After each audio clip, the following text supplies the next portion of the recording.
Audio Jungle.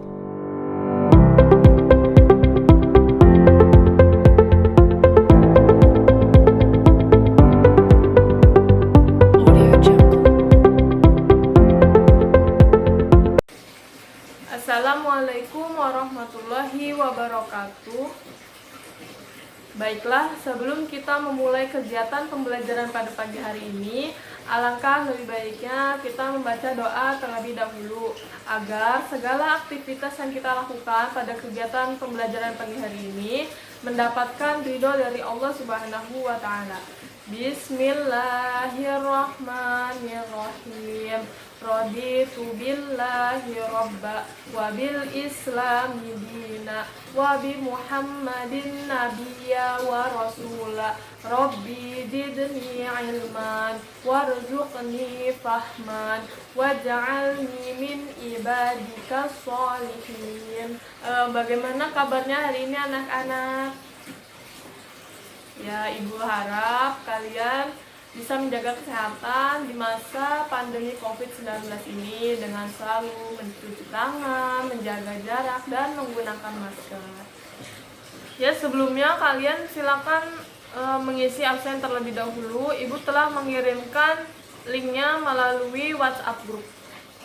Ya, silakan kepada anak-anak sekalian untuk mengisi absen terlebih dahulu. Baik, materi pembelajaran kita pagi hari ini yaitu mengenai kirot.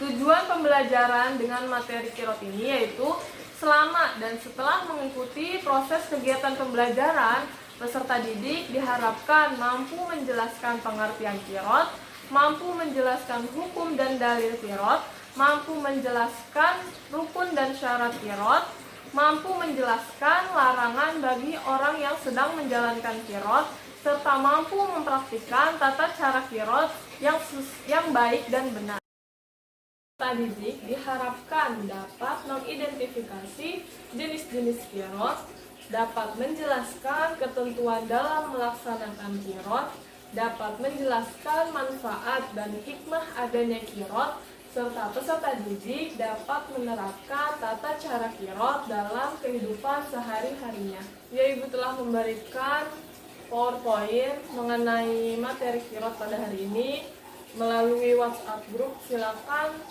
kalian untuk mendownloadnya dan membacanya serta menyimak penjelasan yang akan Ibu sampaikan mengenai materi kirot ini. Baik, kita mulai kegiatan pembelajaran pada pagi hari ini. Sekarang kita akan mempelajari mengenai pengertian kirot. Kirot menurut bahasa berasal dari kata al-qordu yang artinya al-qotlu atau potongan. Maksud potongan di sini adalah sebab pemilik modal memberikan sebagian atau potongan hartanya kepada pengusaha atau pengelola usaha untuk dijadikan modal usahanya, yang kemudian laba dari usaha tersebut diberikan sebagian kepada pemilik modal. Menurut istilah, kirot adalah pemberian modal dari seseorang kepada orang lain untuk dijadikan sebagai modal usaha dengan tujuan memperoleh keuntungan yang kemudian akan dibagikan antara pemilik dan pengelola usaha sesuai dengan perjanjian yang telah ditentukan pada saat awal perjanjian. Jadi dapat disimpulkan bahwa kirot adalah pemberian modal usaha dari seseorang kepada orang lain dengan tanpa adanya tambahan bunga dan dengan harapan akan memperoleh keuntungan yang kemudian akan dibagikan sesuai dengan perjanjian awal antara pemilik modal dan pengelola usaha. Selanjutnya mengenai dasar hukum kirot. Hukum kirot menurut ajaran agama Islam adalah mubah atau boleh. Mengapa sih kirot itu mubah atau boleh? Karena di dalam kirot terdapat unsur tolong-menolong antar sesama umat manusia. Seperti kita memberikan pinjaman kepada orang yang ingin melakukan usaha, ya, dan itu termasuk merupakan kegiatan tolong-menolong. Bagaimana yang telah dijelaskan dalam hadis riwayat Ibnu Majah mengenai hukum pelaksanaan qirot yang berbunyi Bismillahirrahmanirrahim, salasun fihinna al-barakati al-bai'u ila ajali wal muqaradah wa qalatul burri bisya'iri lil baiti la lil bait. Yang artinya ada 3 perkara yang diberkahi oleh Allah Subhanahu wa taala, yaitu jual beli yang ditangguhkan, memberi modal, dan mencampur gandum dengan jeli untuk keluarga, bukan untuk dijual. Hadis riwayat Ibnu Majah. Selanjutnya kita akan membahas mengenai rukun pelaksanaan qirot. Rukun merupakan sesuatu yang harus terpenuhi atau sesuatu yang harus ada dalam pelaksanaan qirot. Dan apabila rukun tersebut tidak terpenuhi, maka pelaksanaan qirot ini dinyatakan tidak sah dalam ajaran agama Islam. Rukun qirot yang pertama yaitu harus adanya pemilik modal dan pengelola usaha. Pemilik modal di sini adalah orang yang memberikan modal usaha kepada pengelola usaha yang kemudian akan dijadikan sebagai modal awal bagi pengelola usaha untuk melakukan usaha yang akan dilakukannya. Yang kedua, adanya modal usaha. Modal usaha ini tidak hanya berupa uang saja, melainkan boleh sesuatu yang lainnya seperti tanah, hewan, maupun yang lainnya yang kemudian akan dikelola oleh pengelola usaha. Yang ketiga adalah jenis usaha. Jadi antara pemilik modal dan pengelola usaha pada saat awal kesepakatan harus memiliki kejelasan mengenai usaha apa yang akan dilakukan antara kedua belah pihak tersebut. Yang keempat, adanya keuntungan. Qirot merupakan kegiatan tolong-menolong dengan tujuan memperoleh keuntungan dari usaha yang dilakukannya. Sehingga rukun qirot yang keempat adalah adanya keuntungan.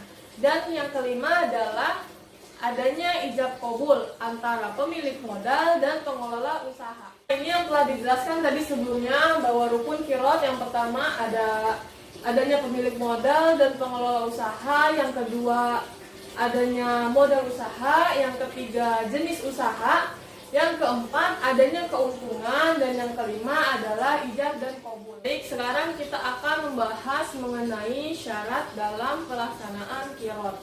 Syarat dalam pelaksanaan qirot yang pertama adalah pemilik modal dan pengelola usaha harus sama-sama dewasa dan sama-sama harus memiliki akal yang sehat. Mengapa sih syarat dalam pelaksanaan qirot ini harus memiliki akal yang sehat? Karena kita tidak mungkin menjalin hubungan atau kerjasama dengan orang yang tidak memiliki akal. Sehingga orang yang berakal sehat sangat diperlukan dalam menjalin hubungan kerjasama ini, atau yang disebut juga dengan qirot ini. Syarat qirot yang kedua adalah baik pemilik modal maupun pengelola usaha harus sama-sama memiliki keikhlasan dalam menjalin hubungan atau kerjasama ini dengan tidak adanya paksaan di dalamnya, baik itu paksaan dari pihak pemilik modal maupun paksaan dari pengelola modal atau pengelola usaha yang akan dilakukannya. Syarat qirot yang ketiga adalah diketahuinya jumlah modal baik itu oleh pemilik modal maupun pengelola modal. Hal ini dikarenakan sangat pentingnya transparansi dalam hubungan kerjasama ini agar meminimalisir hal yang tidak diinginkan di kemudian hari. Syarat qirot yang keempat adalah jenis usaha ditentukan sepenuhnya oleh pengelola modal. Hal ini disesuaikan dengan kemampuan dan bakat dari pengelola modal itu sendiri agar kedepannya usaha yang dilakukan dapat tercapai sesuai dengan yang diharapkan, baik itu yang diharapkan oleh pemilik modal maupun yang diharapkan oleh pengelola modal. Syarat pelaksanaan kirot yang kelima adalah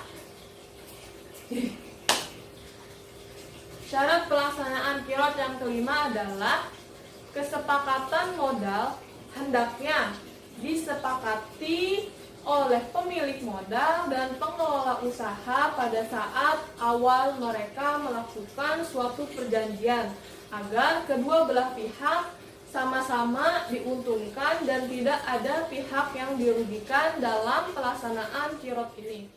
Syarat pelaksanaan kirot yang terakhir atau yang keenam ini adanya perjanjian mengenai bagi hasil atau keuntungan dari suatu usaha yang akan dilakukan dengan jelas baik antara pemilik modal maupun pengelola usaha. Dari kita selanjutnya yaitu larangan bagi orang yang melaksanakan kirot. Jadi larangan ini hal yang tidak boleh dilakukan baik itu oleh pemilik modal maupun pengelola usaha.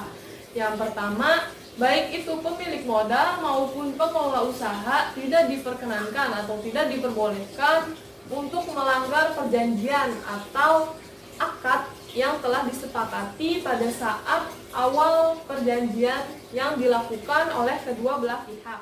Yang kedua, menggunakan modal usaha untuk kepentingan dirinya sendiri. Hal ini tidak diperbolehkan baik itu oleh pemilik modal maupun pengelola usaha. Yang ketiga, larangan bagi orang yang melaksanakan kirot adalah menghambur-hamburkan modal usaha yang seharusnya dipergunakan untuk memakmurkan atau membesarkan usaha yang sedang dirintisnya atau sedang dilakukan. Yang kelima, larangan bagi orang yang melaksanakan kirot adalah menggunakan modalnya untuk perdagangan yang diharamkan oleh Islam, seperti menggunakan modalnya dalam melakukan jual beli minuman keras, jual beli narkoba, dan lain sebagainya. Dan sekarang kita akan mempelajari mengenai jenis-jenis kirot. Jenis kirot dibagi menjadi dua bentuk. Yang pertama, kirot dalam bentuk sederhana, dan yang kedua, kirot dalam bentuk modern. Kirot dalam bentuk sederhana ini biasanya dilakukan oleh perorangan atau orang per orang dengan cara bagi hasil terhadap usaha yang telah dilakukannya. Dan kirot sederhana ini sudah ada sejak zaman Nabi Muhammad SAW, sebagaimana telah dijelaskan bahwa Nabi sebelum diangkat menjadi Rasul pernah menjalani perdagangan dengan sistem kirot yang dilakukan dengan Siti Khadijah. Rasulullah SAW selaku pelaku usaha dan Khadijah sebagai pemilik modal. Kirot dalam bentuk sederhana ini masih dipraktikkan dan dijalankan baik di perkotaan maupun di pedesaan. Contoh kirot sederhana. Adi memiliki keinginan untuk membuka usaha kafe, tetapi Adi tidak memiliki modal yang cukup untuk melakukannya. Kemudian Ahmad menawarkan pinjaman modal kepada Adi dengan sistem bagi hasil. Selanjutnya, jenis kirot yang kedua adalah kirot dalam bentuk modern. Kirot dalam bentuk modern ini seperti saat orang menabung di bank syariah, yang prinsip-prinsip kerjanya berdasarkan dengan syariat Islam dengan cara bagi hasil sesuai dengan perjanjian atau kesepakatan pada saat mereka melakukan awal perjanjian, yang kemudian pihak bank akan meminjamkan uang itu untuk usaha, sedangkan keuntungannya nanti akan dibagikan dengan cara bagi hasil. Dan kirot dalam bentuk modern ini juga disebut dengan mudharabah.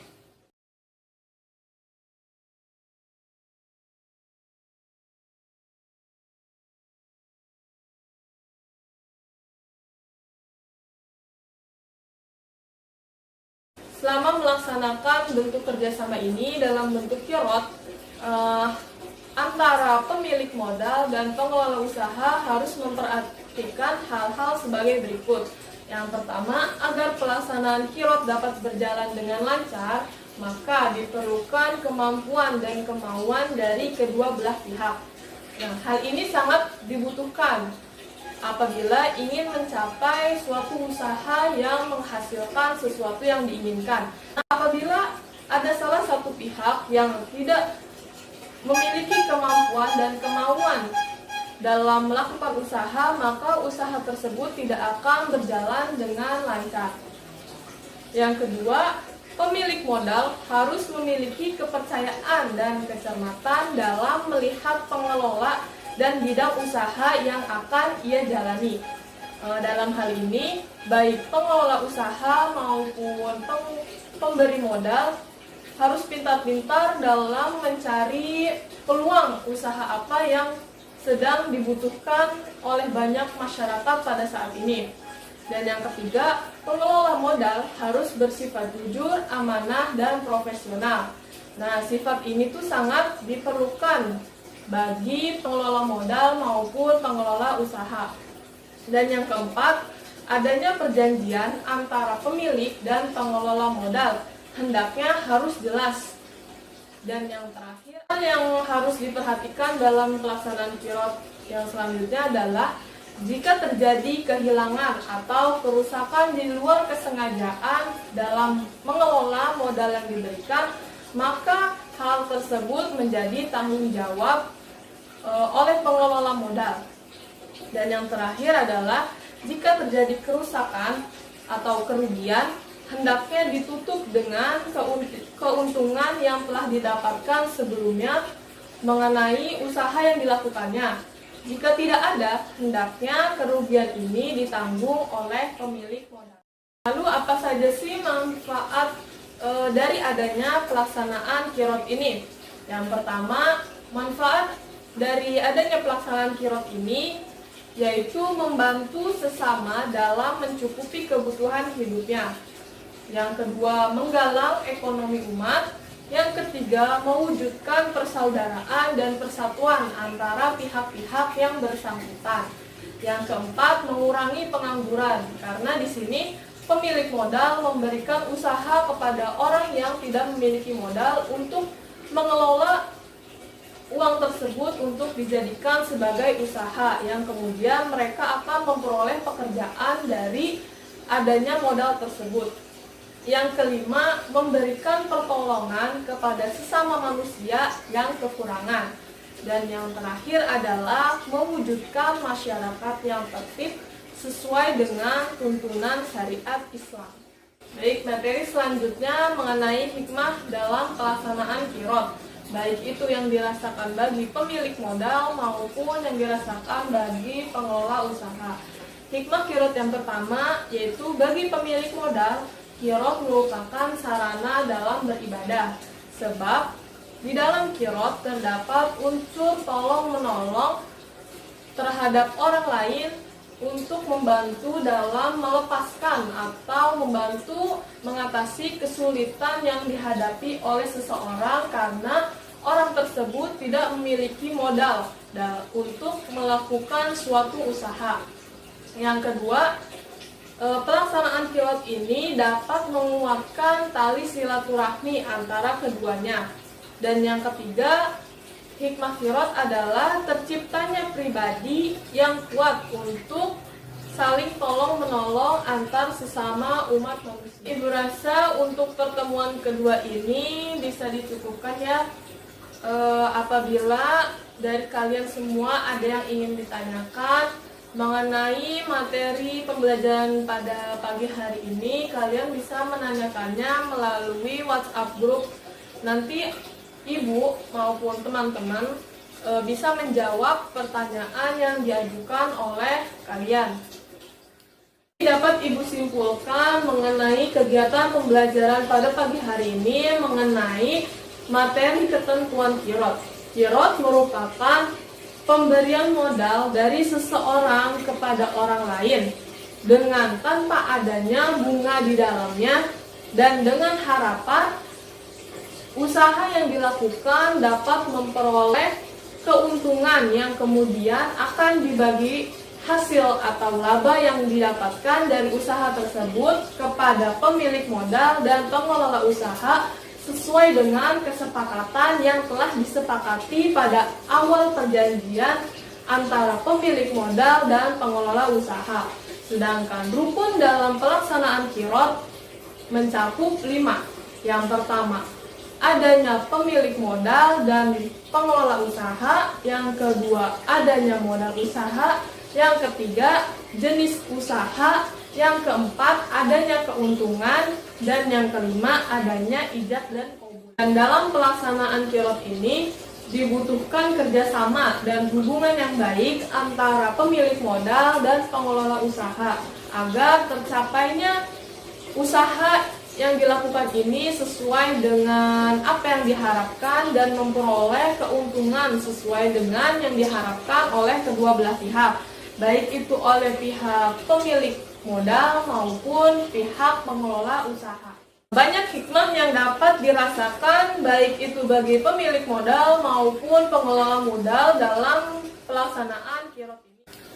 Dan untuk minggu depan, Ibu tugaskan kalian untuk membuat suatu video mengenai pelaksanaan qirot yang sesuai dengan ketentuan yang telah diajarkan oleh agama Islam. Dan nanti video yang kalian buat bisa kirimkan ke Ibu melalui WhatsApp ya.